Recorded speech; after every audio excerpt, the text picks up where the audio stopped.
distinguished representatives of the victims and survivors of terrorism, Excellencies, ladies and gentlemen. It is a great honor to welcome you this morning and to launch the exhibition to commemorate the first International Day of Remembrance of and of tribute to the victims of terrorism. Terrorism is one of the most challenging issues of our time and a serious threat to international peace and security. No country can consider itself immune, with almost every nationality in the world falling victim to terrorist attacks. The number and the deadliness of these ruthless attacks on civilians has increased in recent years, shattering countless communities and individual lives. And the recent despicable attack on an education center in Kabul, targeting children, is again something that shocked us all. And I want you to express to your people my deep solidarity. The United Nations itself is regularly targeted. This week sees the 15th anniversary of the attack on the headquarters of the United Nations mission in Iraq, in which 22 people lost their lives. Many of them were United Nations staff, including our Special Representative, Sérgio Vieira de Mello. Early this year, I visited Mali, where terrorists threaten our peacekeepers and civilian staff on a daily basis. And from Tajikistan to the United Kingdom, from Baghdad to Barcelona, ruthless attacks have shaken us all to the core. But after terrorist attacks, we rarely hear about those who were killed and injured. Their stories too often go untold. Ordinary women, men, girls and boys going about their daily lives, attending markets, schools, places of worship, sports events or concerts, or even standing in line to vote when their lives were ended or changed forever.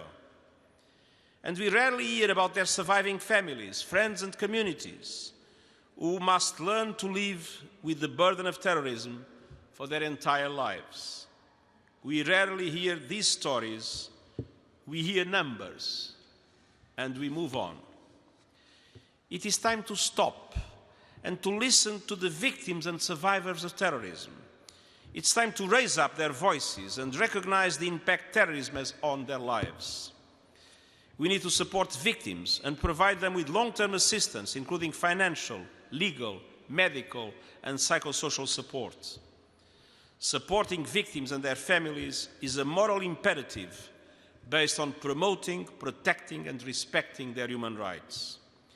And it is also an effective means of countering the evil of terrorism, which aims first and foremost to alienate and to divide our societies.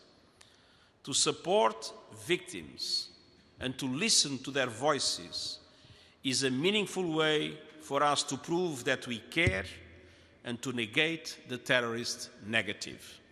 And I'm very grateful to Under-Secretary Voronkov for having put in the Office of Counterterrorism the victims in the center of our counterterrorism policy. Excellencies, ladies and gentlemen, the victims of terrorism are some of the most important voices we have in countering this global menace. We can all learn from those who have experienced terrorism. Communities around the world are demonstrating their resilience in response to terrorist attacks. They are countering terrorism and violent extremism in their everyday lives, in their schools, in their places of worship. They consistently call for more information to be shared during investigations, for more victim-centered criminal processes, and for justice. Failing to support their calls would be failing in our responsibility to humanity. When we lift up the victims and survivors of terrorism, when we listen to their voices, when we respect their rights and provide them with support and justice, we are honoring our common bonds and reducing the lasting damage done by terrorists to individuals, families, and communities. And the exhibition we will be seeing is a unique contribution to that goal.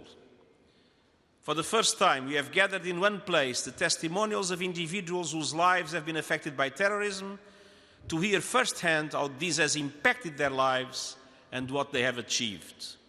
And I applaud the courage and resilience of everyone represented here. I thank those who are here with us today, and we are willing to speak out against terrorism, and I thank the thousands of others who stand up and speak out every day, everywhere. We are here for you, and we are listening to you. Your voices matter. Your courage in the face of adversity is a lesson inspiring us all. Commemorating the forthcoming International Day of Remembrance and of tribute to the victims of terrorism on the 21st of August is an opportunity to recognize, honor and support victims and survivors, and to lift up the voices of those left behind. The United Nations stands in solidarity with you. Thank you.